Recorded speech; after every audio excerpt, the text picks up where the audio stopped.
Buonasera e benvenuti all'episodio 396 di Connected. Sono Federico Viticci e l'episodio di questa settimana è offerto da Fitbod, Electric e Text Expander. È il mio grandissimo piacere di presentare l'altro mio co-host di questo episodio, Steven Hackett. Ciao Steven. Hey, buddy. Text Expander. That was so funny, man. I love that you did the accent for Text Expander. That was so good. Oh my god, Federico. Mm-hmm. Hey. I speak two languages, you know? So I can tell. Sometimes I do that. Hi, Steven. Hey, buddy. How are you? Hi. I'm good. How are you? I'm good. And I have the pleasure to be joined by Mike Hurley. Hello, mate. it's my other language, isn't it? That was You can't really do that anymore, you know? You really lost that accent, man. You can't tell me. Listen to you. I mean, fair. Don't your Italian friends laugh at you? Surely they do, right? Oh, yeah. No, it's really become a problem now where I am actually losing the ability to come up with certain words in Italian. And really, it's come up a lot lately when I'm sending messages because I'm realizing, thanks to Silvia, who actually notices these things, that the way I structure sentences in Italian is wrong because I'm structuring them in English. Yep. So I sound like an idiot now in Italian. Oh, So that's pretty bad. That's my problem now. Mm-hmm. You're really stuck now in the middle. So we have some follow-up, yes. Our buddy Quinn Nelson has a video up about the Apple self-service repair program, where he went through the process of what you can order, how you order it. He talked about the website being weird. Something that I didn't know because I actually didn't complete a parts order. But to do that, you have to find a code that's like typed into the repair manual to prove that you read the manual or at least know how search works before you order the parts you need. That's intriguing. It's like a escape room for parts ordering or something. Yeah. I guess they want you to know what you're getting into before you order all this stuff and then you feel like you can't do it. But what a weird way to do it. I guess my expectation for that is legally they have to get like a consent from you that you've read it, right? Like before you blow your house up or something from a thermal event. Somebody, by the way, I don't want to like out this person because I didn't ask. I had somebody message me who worked at an Apple store who put together a playlist of songs all about fire that they could play during the 30-minute breaks from all of the thermal events that would get caused at the Genius Bar. So it was like 40 songs, all with some kind of fire element to them. And they shared it with me, and the icon, like the image of the playlist was an Apple store with smoke coming out of it, like an actual one. I don't know what that was from. But yeah, they would just play this in the back while they were waiting the 30 minutes for the sound to do its job. So anyway, my expectation is that, like, from a legal perspective, they need to get it to a point where in court there's nothing you can do. Like if you went and found the code, like you've done all the work, right? Like as the person, that like Apple has no, like you have no legal recourse against them at that point. Would be my expectation, right? Like they're just trying to cover their butts. Quinn did also post a tweet that he completed a repair on a device, and he's making a video about that, which I'm really excited to see. It's in good hands with him. He really knows what he's doing. I'd mentioned, I think last time, I think he did a repair thing. He talked about that in the video as well, that he was a big iPhone repair boy for a while there. Yeah. I want to talk about these wild USB-C cables. Federico is our resident USB-C expert. What is going on with these? So we heard about these new cables last year, and I guess they are official now because this company is the first one to actually put out actual specs for the first 240 watt USB-C cables. So this will start appearing in the near future, I guess. This is the first company that I put out some details. They're called what are they called? Club 3D. Yeah, it's a Dutch manufacturer of USB-C cables. So the idea is you're gonna get these cables soon enough in the near future. They're gonna charge your devices super fast at 240 watts. Now, none of this matters right now, because there are no devices on the market that support 240 watt charging via USB-C. But the idea is that in the future, this may be suitable for gaming laptops. Gaming laptops, they usually come with these giant charging bricks because those gaming laptops, you get like the laptop version of, I don't know, you get an Asus or a Dell or what's it called, the other one, the Alienware one. Anyway, you get one of those laptops that have a 3080 inside, for example, and they run super hot, and they also require a ton of power. So the idea is with these cables, you may not need to have the giant separate charging bricks for those laptops. You can get just this kind of cable that charges your laptop super fast. Now, no existing devices can use these cables yet. No smartphone, no laptop, no computer, nothing. But the theoretical potential is there. Now, this company specifically is going to put out, and this is where the complications arise, of course. USB being USB, it's going to get complicated because this company alone, so this first company, has already announced 3 versions of this cable. Awesome. My understanding is that all of them, they charge at up to 240 watts. However, only one, the shortest cable, the 1 meter cable, can do 8K, 60 frames per second video, 40 gigabit per second data transfer, and 240 watt charging. But there's also a 2 meter version, so a longer version that, however, cuts off at half the data rate. So it cuts off at 20 gigabit per second transfer rate, but still 240 watt. And then there's the weird one, another 2 meter cable with USB 2 speeds. So like 480 megabit per second or something. I don't know. That one's just a prank. This one is just... It's just a prank, this one, I feel like. Or, I mean, I guess if the other ones are expensive, this will be like I'm putting giant air quotes around it, cheap one. Like if you just want a power cable and you don't... I think that's the idea, right? If you just want a power cable, you don't need to put the extra stuff in it. So you make the cable cheaper, but still support the super fast charging. Okay, so it does 4K 60. So I guess you could also... 60. No, the one with the 20 gigabits per second does 4K 60. Yeah. Yeah, so I guess it's that one is just for, I don't know, power or more simple monitors or whatever, right? Because I would say that 8K is maybe a bit much, The thing is, the USB Implementers Forum, the USB Consortium, is going to, of course, allow manufacturers to mix and match specs for the upcoming USB. I think this is called... What is wrong with these people? This is the USB 4 standard, I think, and they're going to allow, manufacturers to mix and match different specs, like Club 3D have done. But potentially good news...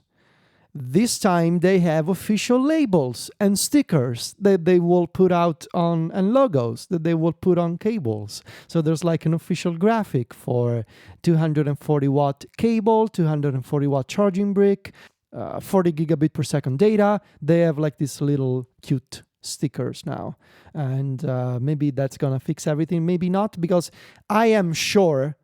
I would wager lots of money right now that they will change the standard at least twice over the next 2 years, as it happened before with USB 3, then USB 3.1, then USB 3.2. So it's going to happen again, but long story short, this super fast charging is coming, and maybe in a couple of years, you can buy a gaming laptop that doesn't require a separate giant brick anymore. And you can use it and charge it at the same time, maybe. Maybe. You can play lucky. Elden Ring, and you can play GTA 6 and charge and play at the same time. Steven's favorite. Steven's favorite. We don't know. He's waiting for that one. I've got a t-shirt on sale. Congratulations. I would like people to go check it out. So can you explain it to me? Oh, it's about the Lisa. Yes. Local integrated software architect. Oh, I just got it. I'm sorry. I didn't know this until I saw the T-shirt. I didn't get it. I didn't know this was a thing. Like the blah blah blah blah blah blah blah, whatever you'd call it, local integrated software architecture. Mm-hmm. That's a backronym, right? Oh, for sure, because Yeah. it was really named after his daughter, but it took him years to apparently admit that, which is terrible. But yeah, so this is it's honoring the Lisa. So it's got some line art of Lisa. It's on the shirt does not have a pocket, but it's printed like on like where like the chest pocket would be. Comes in a couple different colors. I'm a big fan of the Black Forest tri-blend, like the black and green. I think looks really nice. I kind of wanted like early 80s vibe a little bit, so I did that without being sort of obnoxious with the colors. And I'm really pleased with how it's come out. What I like about this T-shirt, because Stephen was sending this to me, I heavily encouraged him to do this, so please buy it, because otherwise this is partly my fault. What I like about this T-shirt is it looks like the shirt you would have been given if you worked on the project, right? Like if you made the Lisa, they would have given you one of these. So pretend like you made the Lisa and buy this T-shirt. There you go. Yeah. There you go. Yeah, there'll be a link in the show notes. And in my post on 512 about it, I talked a little bit more about the name and how it basically came out like years later, like I think in Lisa's book, like a story about being with her dad. And I want to say it was Bono, some musician. And he was like, so the computer was named after her, right? And he admitted it. But yeah, they sort of had a backwards engineer, local integrated software architecture. Another example from the time period was let's invent some acronym, Lisa, which is very good. Oh, wow. That's a bad burn, right? Like that's rough. It's pretty awesome. That's rough. Mm-hmm. Also, local integrated software architecture sounds like it could be a connected title. A little bit. We have that history, right, of the 4-word titles. Yeah. So yeah, they're for sale through May 12th. So I'd love if you'd go check it out. I'm really proud of it. Did you both buy a shirt? Yeah, I bought the green one. I'm buying it right now. There Thank you you. go. I bought the green one, so get off our case, jeez. I'm not sure about the color myself, actually. I don't think green is a good color on me. I think you'd look good in the red. I think Can so you imagine too. if he's like, I hate red? Or orange. I think orange is also a good color. I wanted the orange too, but I ended up going with green. Although the red one speaks to me. Yeah, I'm going with the red one. Awesome. Okay, Thank you. done. Do you go tri-blend or cotton, Federico? Tri-blend always. Always. Mm-hmm. I'm wearing a tri-blend Cortex shirt right now. I'm wearing the Tiny Heads tee today. Seriously, I am, yeah. I wear it a lot when we record the show. Do you? Yeah, just as like a haha to all the listeners who tell me they want one but didn't buy one in the first place, so they're never going to get it. This episode of Connected is made possible by Fitbod. Between balancing work, family, and everything else that we all have going on, it can be hard to make fitness a priority. What you need is a program that works with you, not against you, and that's why you need Fitbod. Fitbod is this awesome app, and it uses algorithms and intelligence to learn about you, your goals, and your training ability. And it takes all that, and that information, by the way, changes over time as you grow in your fitness program. And so they craft personalized exercise plans unique to you. That makes it incredibly easy to learn exactly how to perform each exercise because they have these HD video tutorials. So you can see somebody doing the exercise that you're getting ready to do. Most of them have more than one angle even. So you can really make sure that you're doing what you're supposed to perform the exercise safely. Personal fitness isn't about competing with other people. You don't want to look to others and try to stack up against them or do what they do. What you need is something that works for you, and that's when it really sticks. That's when you start seeing the results you're looking for. So Fitbod uses that data to create and adjust your dynamic fitness plan. You have instant access to your own personalized routine in the app so you can make progress on your goals from anywhere. I've been using Fitbod a whole lot this year, and I've been super happy with it. So the way the algorithm stuff works is it lays out your routine for the day, and it knows your previous exercises. So if you did like shoulders and back yesterday or 2 days ago, it's going to let you recover those. And maybe you're going to do lower body stuff today. And you can change all that. You can tell it what equipment you have. And if you buy a new piece of equipment, you add it to Fitbod and it can start to incorporate that in your workouts. It's all really, really cool. Everyone's fitness path is different, which is why Fitbod does all of that work to customize things exactly to suit you. They make sure to learn from your last workout so your next one will be even better, whether you work out twice a day or twice a week. The app is so simple to use. It has this awesome, fantastic new design, and it integrates with the Apple Watch, Wear OS smartwatches, and apps like Strava, Fitbit, and Apple Health. Personalized training of this quality can be expensive, but Fitbod is just $12.99 a month or $79.99 a year. But you can get 25% off your membership by signing up at fitbod.me/connected. So go there now and get your customized fitness plan. Fitbod, Fitbod, fitbod.me/connected, and you'll get 25% off your membership. Our thanks to Fitbod for their support of the show and Relay FM. Apple has released more details about their in-person portion of WWDC this year. So this is coming from Apple's website. I'm struggling right now because Safari's crashing on me. Can I just take a quick aside and just talk about like Safari's on the Mac is driving me mad again? Please. Like, Yes. it just Go. every day, Go for like I it. have this where like all of a sudden Safari is just beach balling on me right now. All I did was open a tab. Like, I don't know, what do you want from me, you know? Or like I have this thing where, I don't know if anybody else has this. I open a tab and I type something in, right? Like, you know, you use like the search. I press enter. It loads the content, closes the tab. It does this to me multiple times a day. I don't know why. So like I say like, I want to search for like Federico Vitici and I press enter and it opens the Google search and then immediately closes the tab. This happens to me all the time. Does this happen to you too? This is only on the Mac. This happens to me. No, I've never seen that. So do you two use tab groups? No. No, never.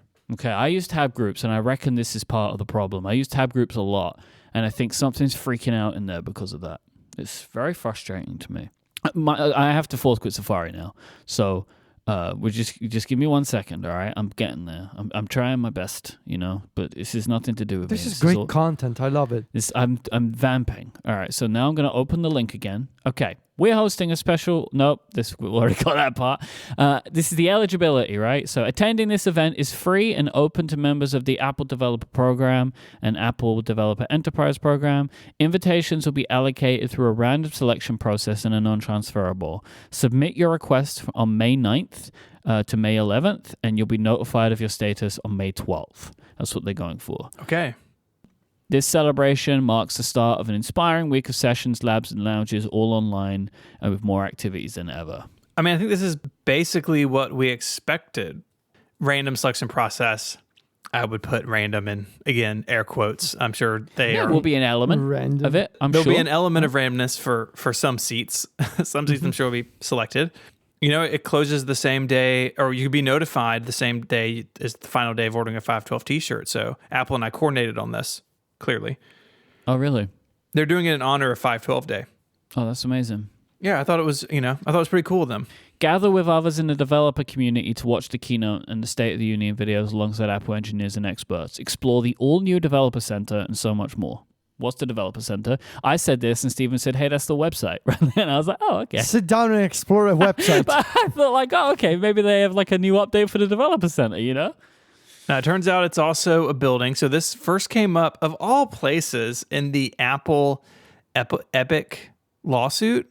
I guess Phil Schiller was talking about what they do for developers, and he mentioned that there was going to be a dedicated developer center somewhere at Apple Park. And that's basically all we know, is that there's going to be a place where I guess developers and Apple can interface somehow. And apparently it's ready, or will be ready. People will be able to see it, probably tour it while out there if you're selected in this drawing to go to the event. I don't know what this building means moving forward. Like, is it going to be a thing where you can like make an appointment and maybe Apple will let you come out and work on something with them? Like, who knows? I'm very curious what it entails. Yeah, it's weird, right? Like, what do you like? Is it like the visitor center, but just a developer version? You know, like it's very strange. Is it gonna be like one of those? It's gonna be like one of those schools that they have. Like there's one in Italy. You know what I'm talking about? Like the developer academies. What are they called? Yeah, I know what you're talking about. I think they have one in India too. Yeah. Yeah, there's one in Naples for sure. Yeah. Yeah. And James points out it'll probably be in a nice isolated place so you can bring developers in without having any security issues.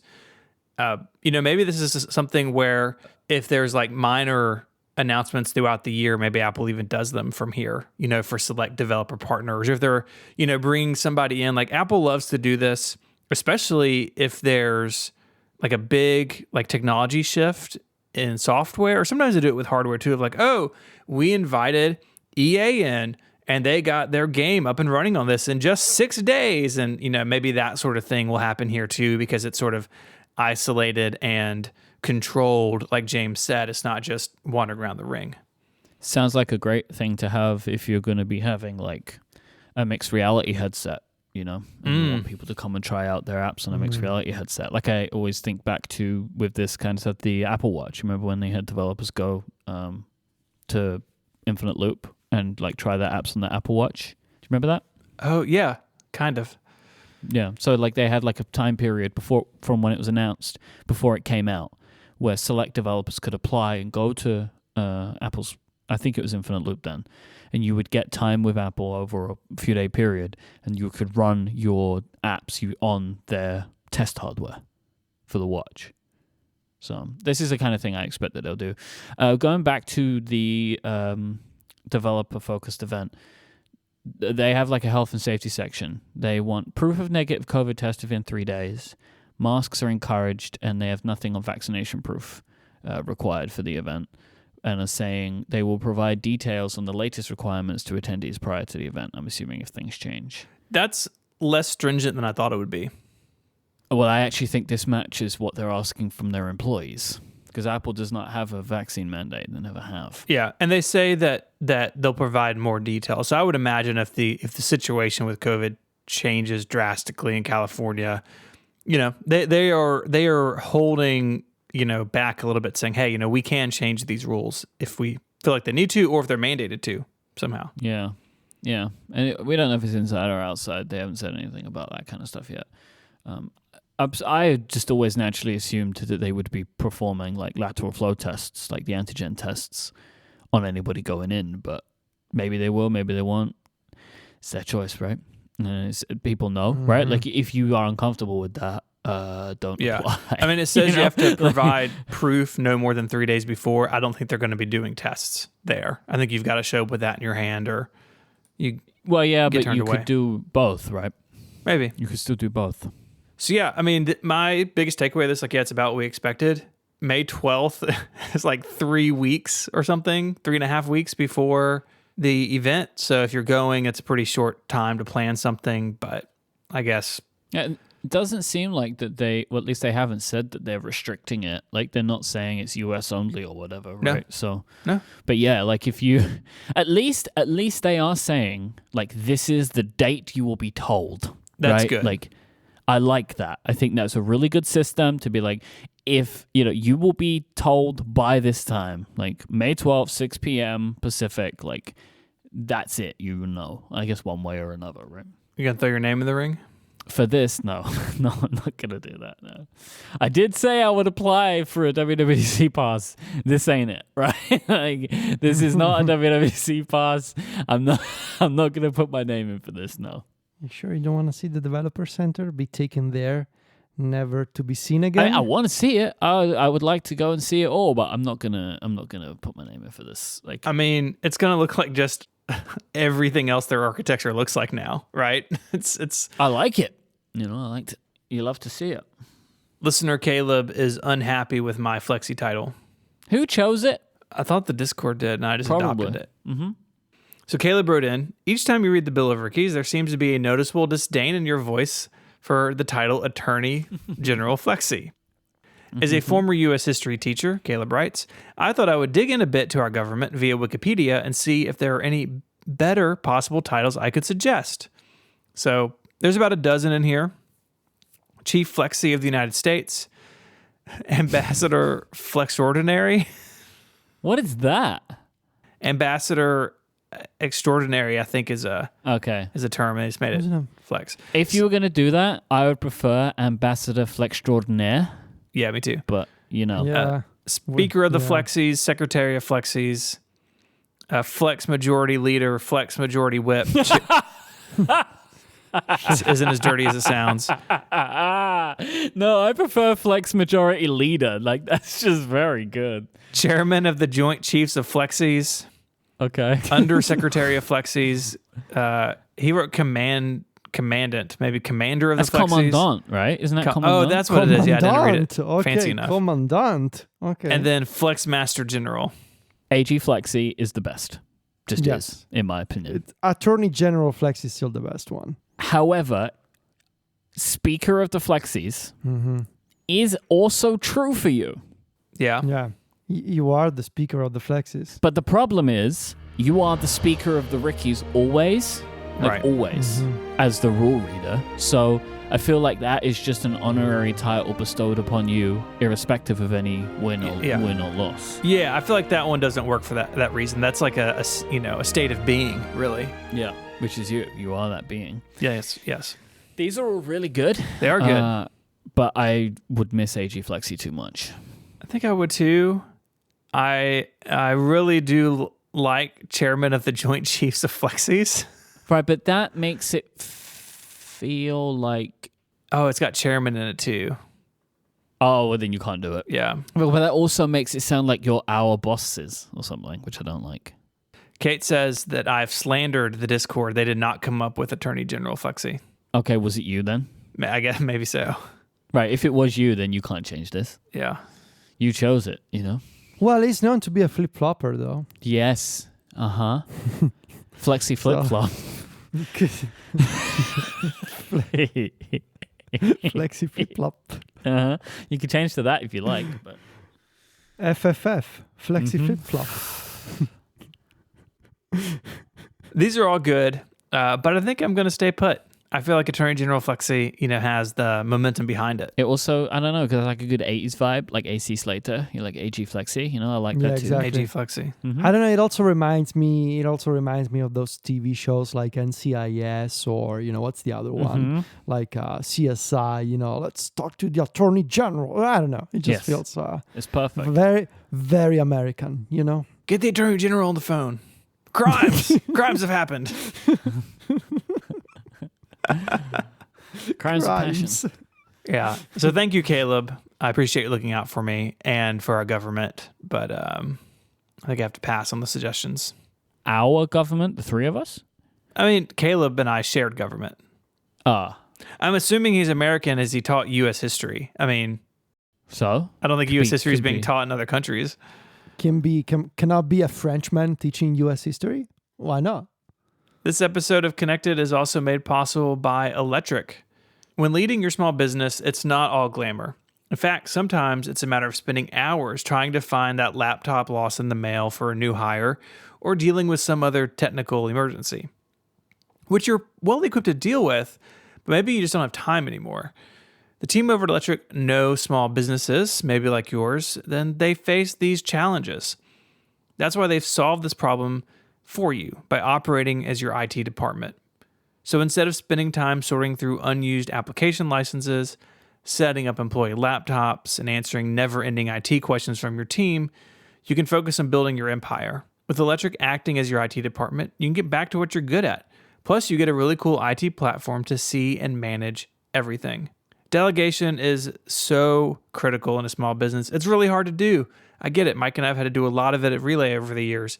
Something I was doing in the beginning may just not make sense for me to do anymore. And having a team like the folks at Electric to take this over for you is a huge win. For Connected listeners, they are offering a free pair of Beats Solo 3 headphones for taking a qualified meeting.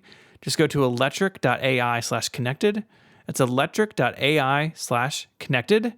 Go there now for your free pair of Beats Solo 3 headphones for scheduling a meeting.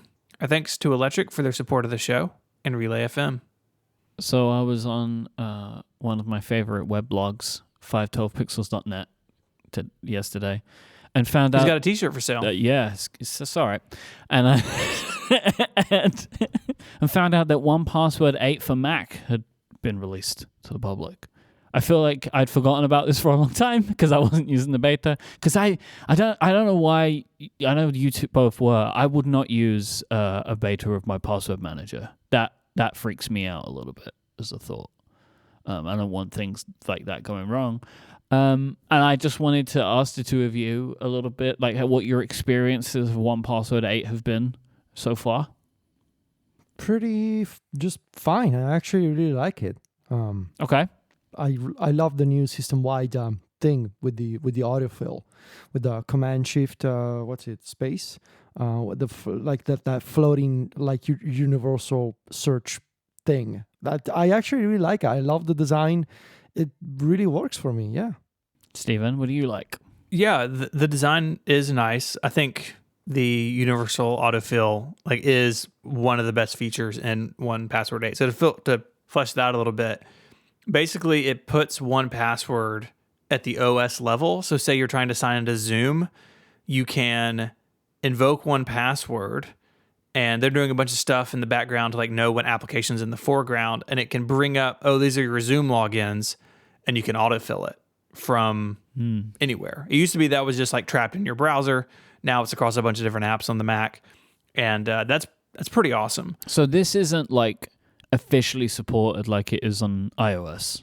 Right. macOS doesn't have a mechanism as far as I'm aware for third parties to do this on the Mac. And so they've kind of worked through the accessibility angle to understand what's on the screen, to figure out where the fields are, and to fill it. It's clever.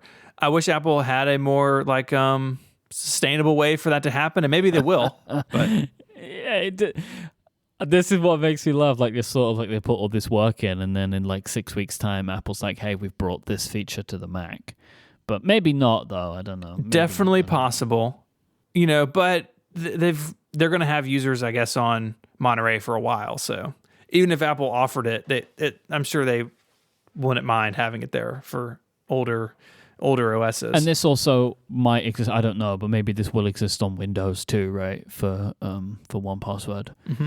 Yeah, I was a little bit confused by this universal autofill thing at first because I thought that they sacrificed the menu bar app, 1Password Mini, for it.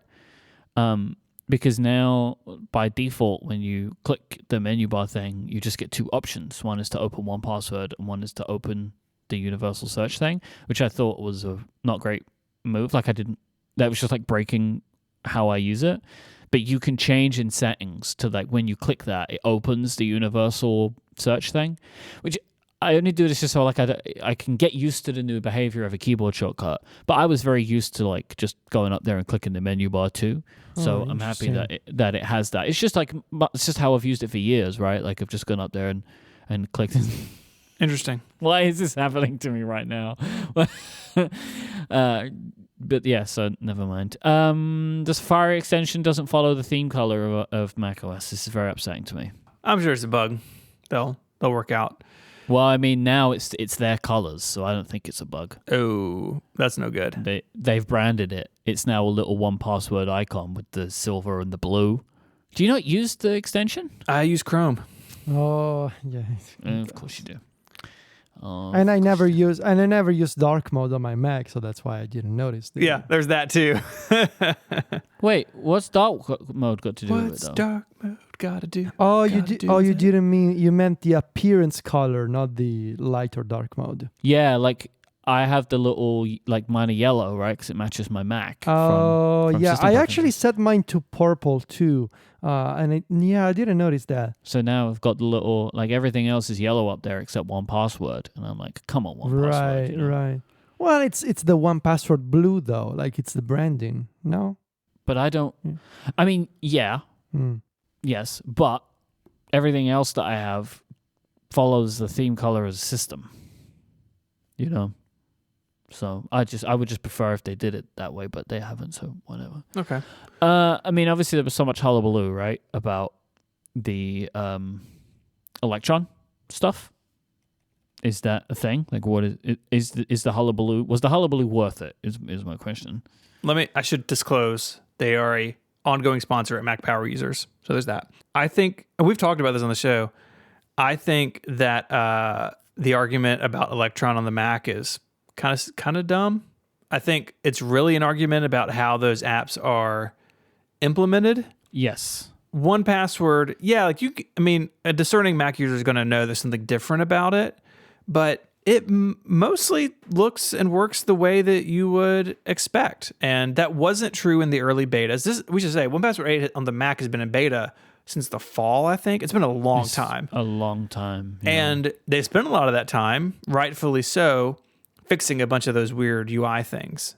You can tell, but I don't think it's a big deal because it continues to work the way that it did. You can, like you said, you can even revert the menu bar item back to the old method if that's what you want. You can still use it in your browsers. I mean, and talking with them and reading through their stuff, like if all you do is like basically just use it to create passwords and save passwords in your browser, you probably don't even see the app all that often. I mean, the app looks better.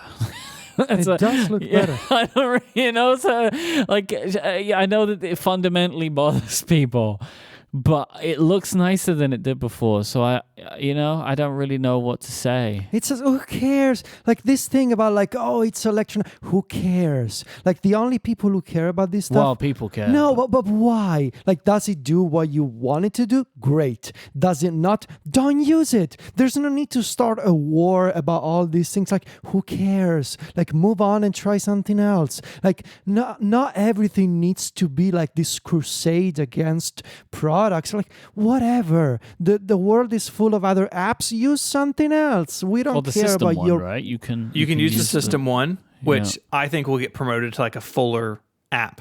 So it's just being a preference pane sooner rather than later. Now there's a big debate. Like, no, I don't care about the debate. Use another password manager. Like, I mean, it looks nicer. It works better. Great for me. You don't like it. Good for you. Try something else. Done. I've tried those other ones, and I still think 1Password's the best solution out there. I think it's better than the system stuff because it can do a lot more, including it now has support for creating and using SSH keys, which is really cool.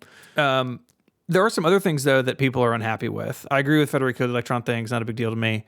They've gotten rid of local vaults, which they said this was going to be the case a long time ago.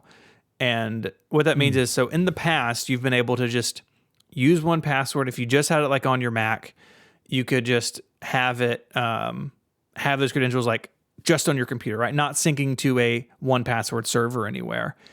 You could also sync those through Dropbox. I think they had iCloud support as well. But now they've moved completely to the subscription model of you have to use 1Password 8 with a 1Password account, whether it's a personal account, a family account like Mary and I have, or a business account like Mike, you and I have. Mm-hmm. And so for me, that's no big deal at all. I was already paying for family and teams because I got benefit from that. I haven't used a local vault in years. And honestly, like I trust 1Password to do that correctly. I know some people want to sync it to Dropbox or want to sync it to iCloud. I understand that. But from my perspective, I'm fine with it. And if there is ever an app that I want to pay on a regular basis for it to continue to get better and for them to stay on top of their stuff, is my password manager, right? Because they can, with that, continue to do what they do. And even a company like 1Password, which is taking a lot of funding, yet something else people are mad about them, I'm still fine. I pay it yearly. I just paid my family's one like a couple of weeks ago. I mean, this is the way it's been. This is the way it was always going to go. And they announced it a long time ago. And again, if that doesn't work for you, there are other solutions, including Apple's own that uses iCloud. But for me, I want and need the features that those plans give me. So like at work, Mike and I have a vault that we share. We have a vault that we share with some of our contractors. And then I have my own personal vault that you can't see, but it's in my Relay account, right? It's my work stuff there. Me too.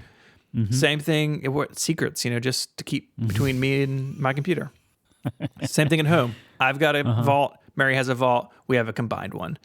That is critical to how I like work with people I work with and how Mary and I share login information. So I'm totally fine continuing to pay that.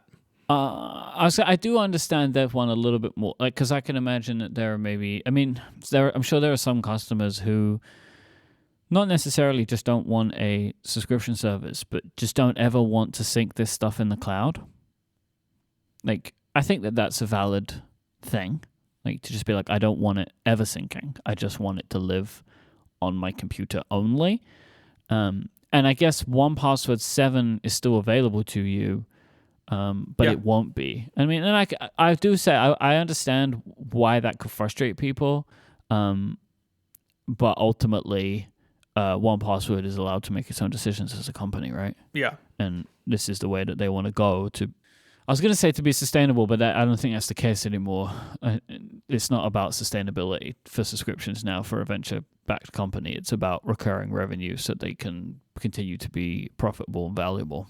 Yeah, and I get that. I totally do. Mm-hmm. The last thing, it came up in the Discord. There is a open test flight for 1Password 8 for iOS, and it brings a lot of this look and feel to the iPhone and iPad. I've only used it a little bit, so I think we'll cover that once it actually comes out. I don't know when that is. Probably later this year. Yeah, Swift UI, right? It's all written in Swift UI. I have read that. I'm not positive. It updates the iOS app to look and feel more like the Mac app, and I think their goal with moving to Electron and uses Rust as their backend stuff is to keep 1Password updated more frequently and more evenly across all these platforms, right? So if you ever use 1Password on Windows, like, no offense to the people at 1Password who work on the Windows app, it's not great. Like, the Mac version was way better, and now with this, all of their customers will experience a similar workflow, look and feel, feature set across all the platforms. And that's important because they are serving people in all sorts of different markets now, not just us fancy Mac people anymore. It is Swift UI and Rust. Okay. Is the current version of the iOS app. Rust is a multi-paradigm general purpose programming language. I would hate it if my vault was filled with Rust, because then it wouldn't open and I wouldn't get my passwords anymore. Yeah, maybe that's what happens. Like, maybe the old app was built on metal and now it's been replaced with Rust. So 1Password 8. If you're using 7, go check it out. I've been impressed with it. Yeah, I ran the beta a long time. I definitely had that thought, Mike, that you mentioned, like, maybe I don't want my passwords in a beta, but it was solid in the beta, and the release version is good too. Yeah, for me, it just kind of felt like something I wasn't excited enough that I felt like I needed to check out before they were ready to say it's done. Yeah, totally. Like, I was just fine with, like, just waiting. And then, but as soon as it came out, I was like, great, I want to go get it, because I think visually it looks really nice. Mm-hmm. But I will tell you right now, I will just say this again. Maybe I'm not discerning enough, but if there wasn't that whole hullabaloo, I would never have known that it wasn't native. Like, I never would have known that it had anything Electron to it. I would not have been able to guess. This episode of Connected is made possible by our friends at TextExpander.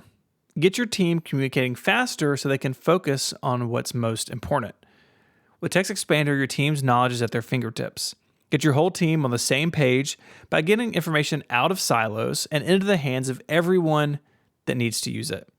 You can share your team's knowledge across departments, so your team is sending a unified message to your customers and isn't spending time reinventing the wheel. So here's how it works. First, you store it. Keep your company's most used emails, phrases, messaging, URLs, and more right within TextExpander. Then you share it. Get your whole team access to the content they need to use every day. Organize it by department, and finally expand it. Deploy the content you need with just a few keystrokes on any device across any apps that you use. It's that easy. TextExpander works on the Mac, Windows, Chrome, iPhone, and iPad. So you don't have to use a special ticketing system when you're dealing with customer support. TextExpander works across all of that stuff. And it's fantastic making sure that everyone is using up-to-date language and up-to-date URLs. That's a big thing that I do with it is I have a bunch of URLs that I need to send to people on a regular basis. Maybe I'm doing membership support. Maybe I'm answering questions from a listener or a host. I have, over the years, built up this collection of snippets to help not only make that go faster, but what I'm more interested in is making sure that it's correct and accurate, that I'm sending the right URL to the right person. And TextExpander makes it really easy to do. It syncs across all my stuff. It's fantastic. As a listener of Connected, you can get 20% off your first year. Visit textexpander.com/connected to learn more about TextExpander. That's textexpander.com/connected. There's a link in the show notes. Our thanks to TextExpander for the support of the show and Relay FM. So as we mentioned earlier in the show, WWDC is coming. And I thought something that we could do is, at this point, as we're about to say goodbye to all of our knowledge of current iOS versions, is to refresh ourselves a little bit on, I said iOS, but I meant just OS, to take some time over the next few weeks. I kind of wanted to look at each version and how it's kind of fared over the last year, and maybe use it as a stage to talk briefly about maybe some stuff that we are looking for or hoping for without too much pontificating so we don't spoil the Rickies. So I went through Apple's iOS 15 page and pulled in some of the biggest features, and I thought I could run through them, and maybe we could stop and talk about anything that you guys want to maybe share some thoughts on these features at all. Focus modes was one of the big things added in iOS 15. Yeah, stop there. We got really far. Yeah. So focus modes, I think we all had some pretty big hopes for this feature, and I really got into it for the first 3-4 months. Like, I was really into it. Like, I did the work to set it up for different scenarios, for different times of the day, different triggers. And that was the problem with it. And that was why eventually I stopped using it, and why I also think it didn't really make a dent in how people are using their phones. It requires a ton of work up front. There's a ton of friction on the user to get started with focus mode and to really customize it to your needs.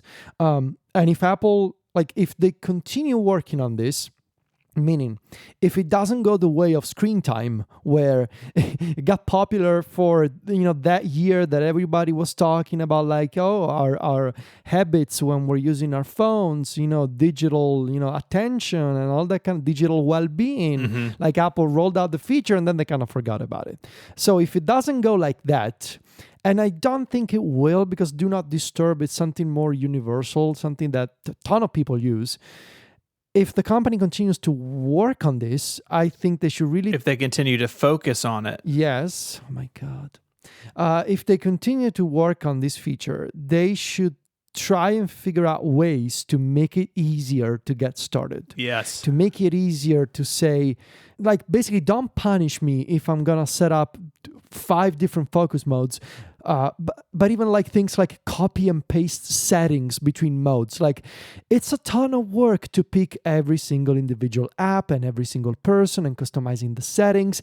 And it's so much work that most people will be like, you know what, I'm just going to stick with Do Not Disturb, and that's it. Yeah, my biggest issue with focus modes, and something that I would want to see them change, because I just think it's a really weird decision, is that you everything that you choose, you must choose explicitly, where I would just like to remove the things that I don't want. Because I remember when you were running your time where you were always in a focus mode. Yeah. I think I remember one of the things that I said to you was how do you deal with when you add a new app or a new contact? Exactly. You have to remember to put them in to all of the modes. I actually have a solution for that, I think.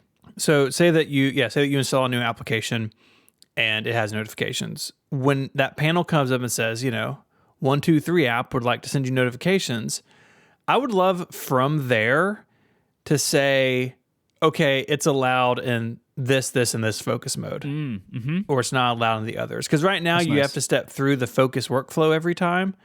That's always struck me as odd, because maybe just the way I think about it, but notifications and focus modes are like two sides of the same coin.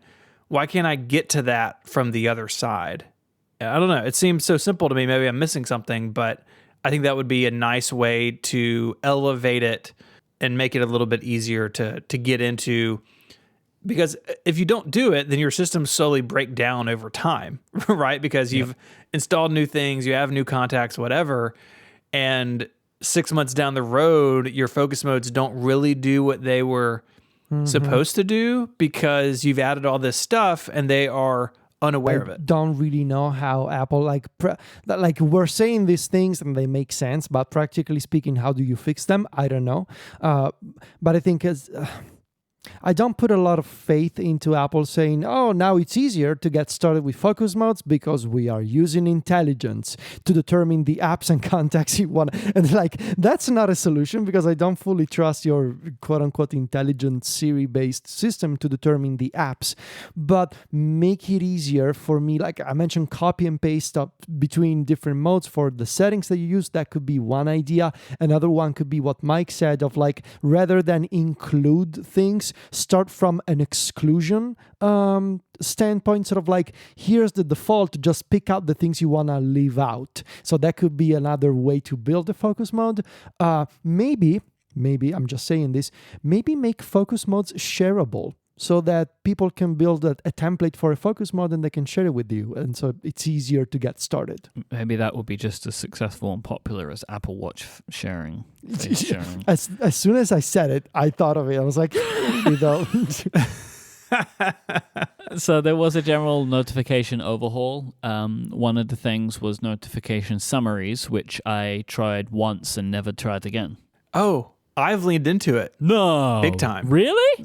You, sir, you have the floor. I went through, I only have a couple of apps that are allowed to send time-sensitive ones. And those are the ones that stick around for like an hour, I think.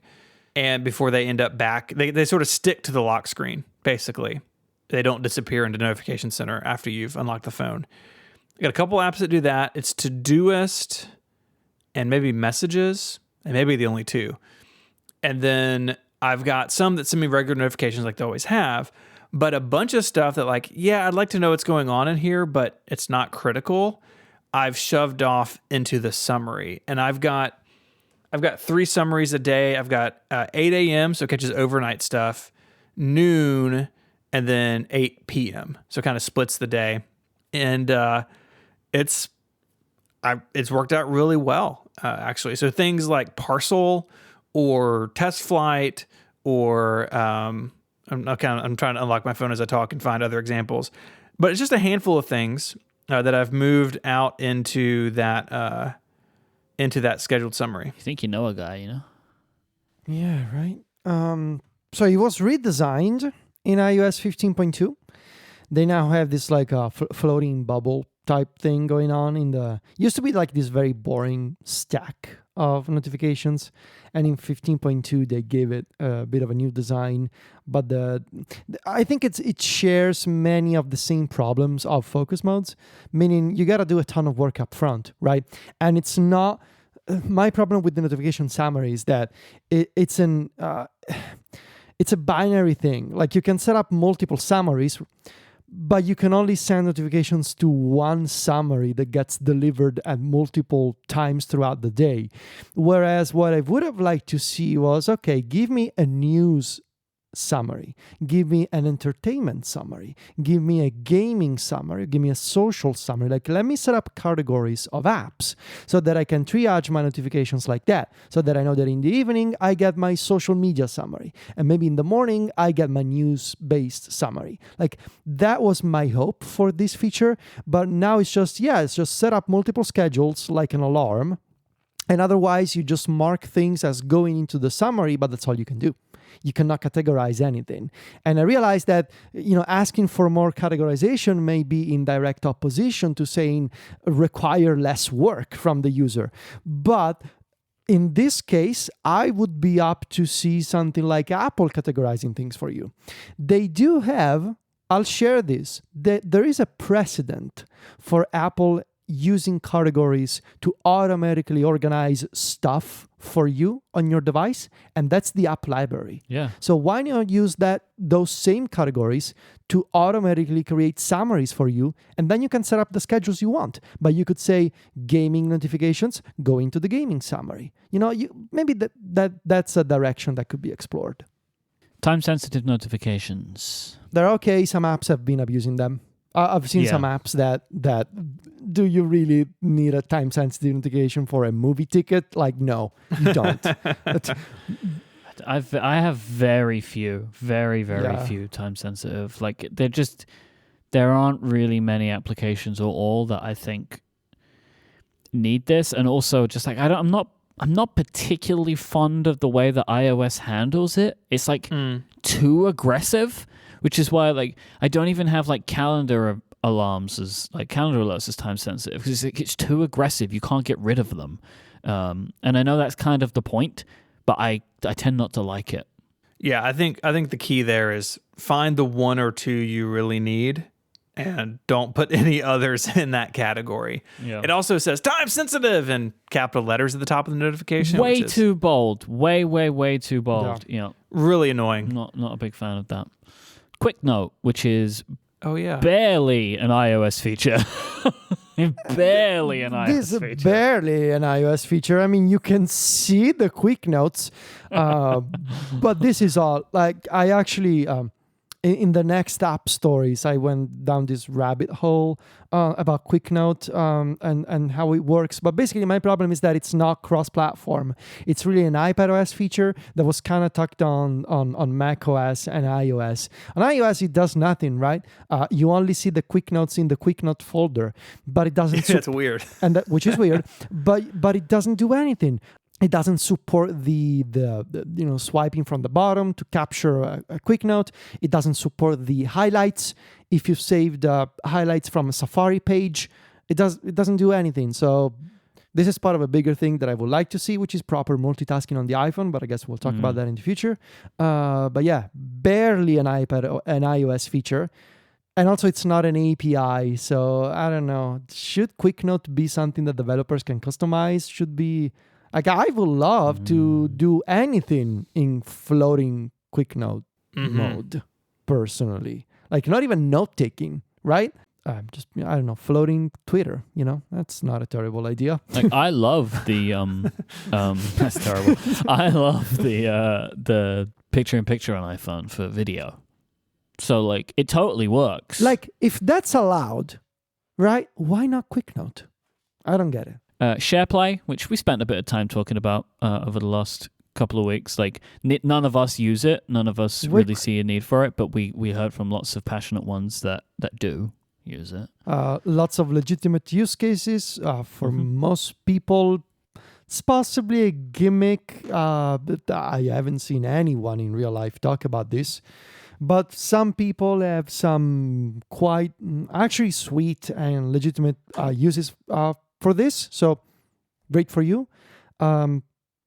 Looking at just the general impact on the people as, this entity of the general public that we like to be experts of sometimes, I don't see it in real life. FaceTime got a bunch of updates, including a grid view for group calls, FaceTime on the web, and audio and visual effects, like blurring the background, and you could do stuff with your voice to try and cut out some sound stuff. Here's the thing. I don't use FaceTime, really. Yeah, that's the thing. Right? Like, that's the problem. Definitely not in groups if I ever use FaceTime. I've never done a serious group FaceTime. It's always Zoom. Effects for anything in Apple software, like you get these effects in iMessage, in Clips, in FaceTime. Those are the definition of a gimmick. I've used it once, I think. Grid view is fine. So I've used it a couple of times in grid view. It's fine. It's okay. But I can't say that I've really tried the web version though. So I have no idea. I mean, why would we? Yeah.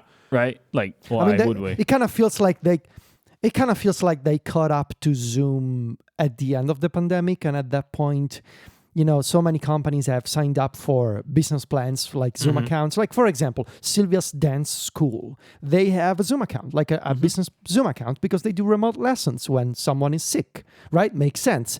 And now Apple comes in and say, well, you can just use it with FaceTime. And the company's like, but why would I? I'm paying for Zoom. I'm fully set up with Zoom. I'm not Zoom changing my system. became like the word, right, for video conferencing. Yep. So yes, too slow. Like, if all of this stuff would have existed before, like if you could join them on the web or join them via a link, FaceTime probably would have been way up there, if not the dominant. But Zoom was able to swoop in because they were, they were swiping. That's swiping right, and I don't know why. I don't know where that came from. They zoomed in. That's what I should have said. And there you go. Shared with you. Everyone's favorite feature, right? Nah. We'll love shared with you. I mostly just come across it as like a banner in Safari. Like, John Voorhees shared this link with you. Like, okay. Yeah, it's usually John, right? John is a sharer, I think. He is. I will say mostly for me, it's Stephen. I just had it earlier. Ooh. It said Stephen shared this with you. Yeah, I get a lot of Stephen shared this with you. But maybe what that means is just me and Stephen go to the same things on the web a lot, you know? Yeah. A lot of Pokemon forums. Yes, I know you do. You're always on Smogon and Reddit VGC. I know you, Steven. I disable this everywhere, right? I just went into settings and I turned it off everywhere. And I don't know. I kind of feel like if someone sends me a link, you know, I in iMessage, I'm checking out the iMessage conversation. I don't need to be reminded. It just kind of feels like clutter, you know, in music. Like if John sends me a link, I'm going to save that link somewhere. I don't need the constant reminder that, oh, John shared this with you. So yeah, I don't think we will see any more work on this feature this year in 16. I'm really not entirely sure why it exists. Like, I'm not sure what problem it solves, honestly. Yes. and I know people could say like it's a nice reminder, like, you know, you go to Safari, but like I think I said this at the time. I don't like if somebody sends me something, I'm not like, oh, I really want to see that, but not now. Like to the point where I go to Safari later and I'm like, oh yeah, like this doesn't, you know what I mean? Like right. And again, I'm sure we have listeners where you are this way, but like this is a very particular and strange use case in 5 apps. It almost feels like a solution in search of a problem to solve, meaning an engineer came up with an idea of like, hey, wouldn't it be neat if I figured out how to scan your iMessage conversations for different type of deep links? And they were like, yeah, that's cool. How can we make it a feature? And usually that's not a really useful feature because if you don't start from the problem, you start from the solution, nobody's really going to use that. And when we say nobody, obviously we don't mean nobody, but we got to think at scale, right? And yeah. We're using the royal nobody. And like, this is, you can start from the problem in this scenario if you make it open to everyone to use. Mm-hmm. This is not helpful. This is like a problem with so many of Apple's services and things, right? If you're only going to allow this in photos, music, Safari, like this isn't enough. People use more than just these 5 things. Like if you send me a link to Apple Music, but I don't use Apple Music, this is not helpful to me. Right. Well, if only there was some other way to save URLs for use later. Exactly. You know what's funny? That if you were looking for the problem, you wouldn't come up with this. You would actually care about reading list and bookmarks in Safari. Right? Exactly. Because if you were starting from the problem, you would take a look at those 2 features that have existed forever in Safari, and then instead you did a big Safari redesign, which we're going to talk about in a minute. But those 2 features, you just took them from the previous Safari and you brought them into the new one and you just left them as they were. But instead, for saving links, you didn't like, hey, maybe, you know, actually time to consider reading list and bookmarks again. No. What if we came up with a way to scan your iMessage conversations? And I was like, come on, seriously, that's the best answer you have to saving links? And try and access them all in one place, you know? Mm-hmm. Try and do that. No, it's not possible. Maybe it's a branding problem. You know, maybe shared with you isn't the right name. What if they could name it something like someone pinged me with this? Oh, here he goes. Yep. Yep.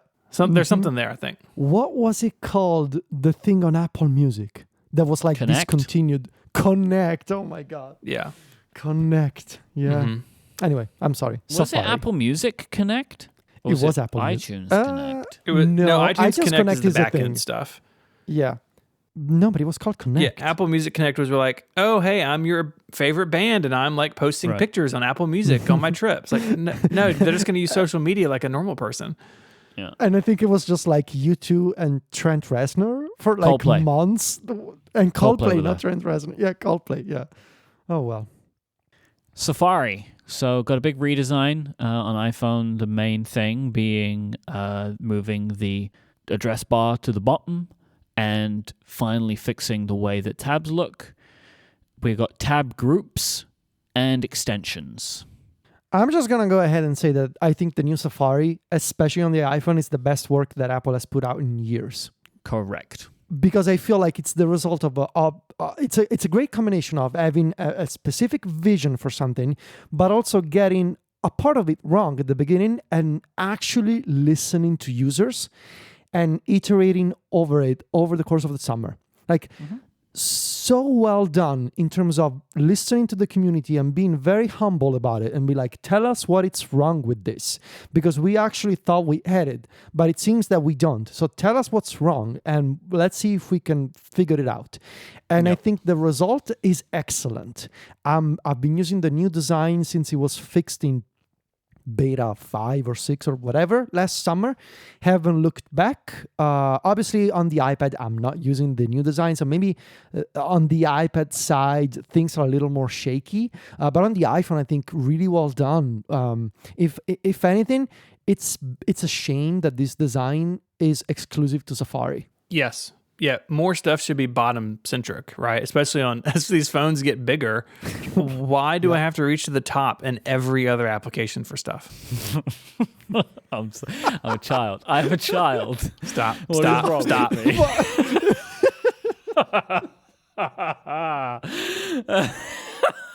I'm so sorry.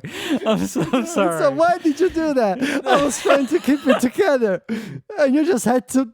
Oh. I'm so sorry, okay? I can't be blamed for this. I didn't say I it. almost had it, and you just ruined it. Oh. I'm blushing too. This is a real experience over here. What do you mean you don't use the new Safari design on iPad? Well, I don't use the unified tab bar. I have the traditional design. You know, there's the compact tab bar mode on the iPad. Nobody uses it, really. Okay, but cool. it's there. Because I don't remember this. It's so also I guess- still it's there. there. It's also still there on the Mac. You can turn it on a Mac OS still. Yeah. Don't It's do like it. Oh God, yes, that's when. Yeah. Yes, I remember now. Yeah. when the URL bar was in each tab. Yeah. Yeah. Super weird. Yes. Yeah, that was bad. That was a bad idea. Honestly, if it gets discontinued this year on iPadOS and macOS, I wouldn't be shocked. I bet that the usage numbers for that UI mode are below 10% of the user base. Like, I wouldn't be surprised at all. Oh God, I just turned it on my Mac. Yeah, this is. It's bad. And you can It's turn rough. like the UI color tinting stuff back on too, but they're separate checkboxes in separate places. It's like they were punishing whoever's idea this was. Like, you can turn it back on, but they're never going to find the second option. How does it look on iPad though? Not great. Safari. No, it's Impact. bad. It's bad. There's a section in my review with screenshots. I've only used it for those screenshots. Yeah, it's Turn it not off. good. Not good. Not good at all. I'm looking for that. Extensions is the great part though. Yes, absolutely. Except for, like, if you get really into extensions, the UI to manage them is not great. I wish that it was a bit more like on macOS, where your preferences window can open within Safari. Instead, like, it feels like there's too many tabs involved, especially on the iPhone, where you get this huge list and the huge list gets cut off at some point, and so you gotta click the puzzle icon, manage extensions, and then you gotta go in there, and it feels like a little too cumbersome if you keep too many extensions installed. But otherwise, they're great. Right? I think obviously on iPhone and iPad, they don't exactly have the same capabilities as extensions on the Mac. There's some things that are missing, I believe. Like I ran into this last week when I was testing the extension for Raindrop, the bookmarking service, and it behaves differently on the iPhone and iPad than it does on the Mac. And I bet it's because of some limitations that occur when you're trying to have an extension always running in the background in Safari.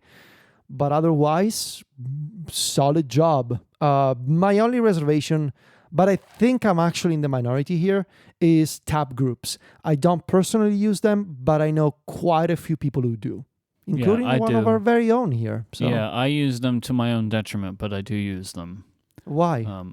I like having things really neatly organized. Like I have a tab group for recording, and like I have a tab group for like relay, and so like they're set up just with the things that I'm going to need for each mode that I'm in at that moment.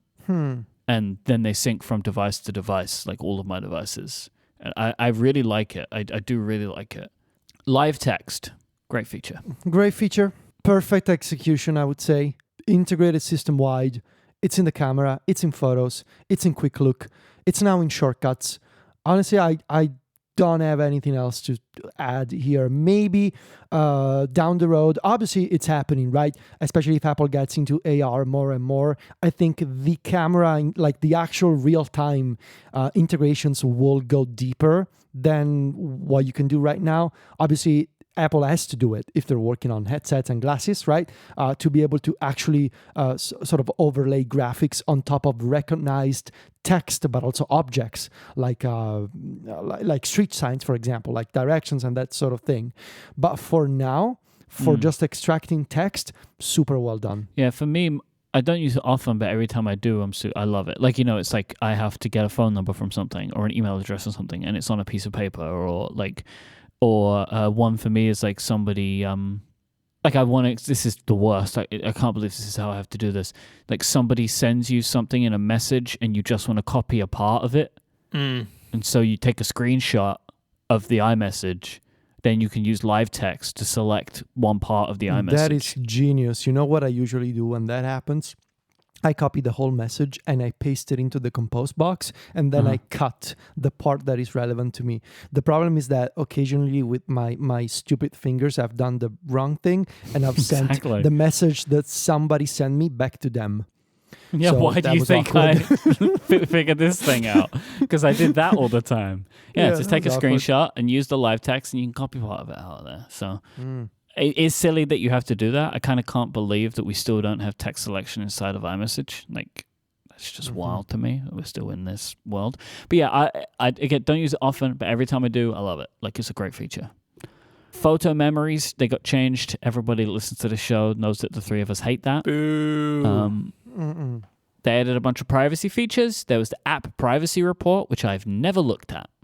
Nope, never have. Because I think this got added late too, right? Like I don't think it was in shipping 15. 15.2 or 3, I want to say. Yeah, so it's like I'm never going to even think about it. Email tracking prevention. Who uses Apple Mail?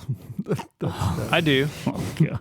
Of course you do. You use Chrome and Apple Mail. What kind of like cursed mixture is that? You are one. I'd like a browser that works with web pages that I need to use. And Apple Mail is all I need. Okay. But yeah, I'm not using the privacy stuff. I don't like the email tracking prevention thing myself. Like, look, I've said this before. I'm not sure Apple needs to keep inserting itself into everything. Like, and making decisions for everyone on their behalf. Like, we need them to protect us. Like, well, that's their business If I model. care enough about this stuff, I can use email services that do this for me. Like, I don't need Apple to do it for me as like and then just like inadvertently disrupt lots of people's businesses. You know?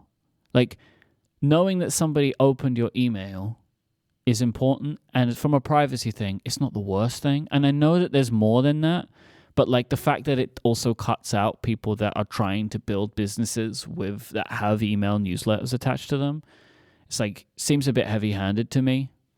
That's my own view on these things.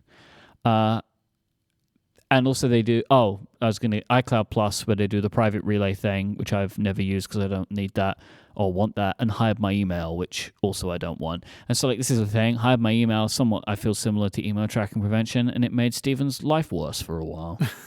It did. Yeah, it broke with the Kickstarter stuff last year. Oh, Bad I news. remember that. Including somebody who worked on the feature at Apple. Turns out. Yeah, I can't say that I've used any of these features. I remember trying private relay, and it cut my internet speed by 2/3, and everything was super slow. And I think it got better, but also, I don't think I'm the type of person who would need all these extra layers of protection. I think there are legitimate use cases, especially in certain countries, for wanting your internet to be protected at all times and having the tracking prevention in mail and having the app privacy report. I think that needs to exist, especially in some places of the world. But personally here, I feel pretty lucky in Italy that I don't really need any of these things. And if I would probably just use a VPN for those times when, I want to watch a TV show from the United States, but it's preventing me to do so. I'm just going to use a VPN. I think Apple will continue to ship these kinds of features, but obviously these are kind of the niche additions to iOS, right? People are not installing the next version of iOS because of the privacy improvements. I mean, those are welcome, but you're not rushing to update your phone because of app privacy report, right? You want the new widgets or the new emoji or stuff. Yeah. Question for you. I don't know the answer to this. Email tracking prevention. Do you get asked if you want to enable that feature? There's a splash screen, yes. Yeah. Okay, cool. That's fine then. I feel better about it. That's just so someone can choose, right? Because I was going to say, like, if they don't ask for that, but they do ask for app tracking transparency, it's like if you ask. But the difference is, though, okay, so the difference is, I'm talking myself through this now. With app tracking transparency, I get to choose per app. With email tracking prevention, it's all email, right? Like if I say, like then no one will ever know I've opened their emails, even if people like I trust. Like I mostly turn off. I ask not to track, but not always. I leave that on sometimes because I do feel like in some places we're going to see ads. I would like those ads to be the most relevant that they can be. That's my own preference. If I'm going to see the ads, I at least want the ads to be me. Like on Instagram. Like, yes, I'm talking specifically about Instagram. I didn't ask Instagram not to track. Like, they're going to track me anyway. So I might as well get the benefit out of it. That's my own personal view on this stuff. At least you're going to get the good track, you know? If you need to be... I get the good tracking. If I'm going to get track, I don't want bad track. I want good track. And like most of the time for me, like I say no when it's kind of like to an app. I was like, I don't even know why you're tracking me. So if you're asking me, I'm saying no. I don't like there's an app that I use to check train times, and it was like, why are you tracking me? No, thank you.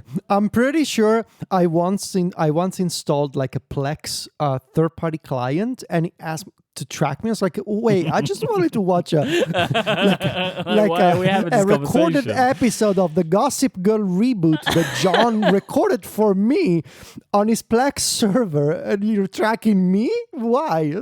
John records shows for you? Oh man, all the time. Of course he does. One true John, man. Big Plex buddy. John has a Mac Mini server set up in a closet, right? That is constantly sort of streaming American television to me. So like any event I can watch. And we actually do like watch parties occasionally for like the Oscars and like, we didn't do the Met Gala, but the Oscars, the Super Bowl for the halftime show, like I actually watch and invite friends over. It's fun. And it's all thanks to John's Plex server. When you initially said we do watch parties, I thought you meant you and John, but no, John's not invited. No, John doesn't care about any of this stuff. He doesn't care. He's just out there playing, Nintendo Switch games and whatnot. Yeah. Stephen, would you install a Mac Mini for me in a closet? I think John has it covered. That was kind of what I was expecting. I just opened Safari since we're talking about it, kind of check out the UI stuff, and I got a banner at the top. New Safari extensions available. Do you want to turn on, quote, parentheses, null, end quote, and -1 other extension? Whatever. Say yes. Just live dangerously, man. Come on. Null and -1. The -1 is the best part. Like, because null is like, that's stupid, but happens, right? But how do you get to -1 other extension? If I hit turn on extension, it's actually going to turn one off. Yeah, I think it means that if you turn null on, you go negative extensions. So that's iOS 15. I can't wait to see what you do with it. If you want to find links to stuff we spoke about this week, head on over to the website, relay.fm/connected/396. While you're there, you can get in touch with feedback or follow-up. There's an email link there in the sidebar. You can also join and get Connected Pro, which is a longer ad-free version of the show each and every week. If you want to find us online, we're around. Federico is the editor-in-chief of MacStories.net. Do your own work. Find us. You can find us. If you want to find us out bad, find us. You know what? Google me. Just Google me. You'll find me.